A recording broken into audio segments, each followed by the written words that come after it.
एक गोष्ट नेहमी लक्षात ठेवा, कोणाचं दुर्लक्ष तुमची किंमत ठरवत नाही. माकडासमोर गूळ आणि एक हिरा ठेवला तर माकड काय उचलेल? नक्कीच गूळ उचलेल.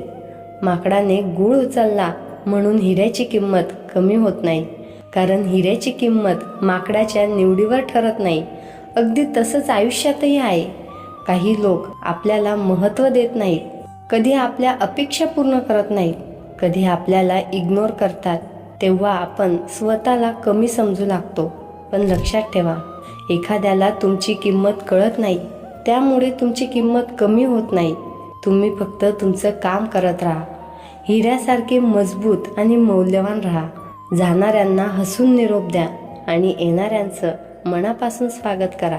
कारण आयुष्यात लोक येत राहतील, जात राहतील, पण तुमची खरी किंमत कधीच कमी होणार नाही. विचार आवडल्यास व्हिडिओ लाईक करा, शेअर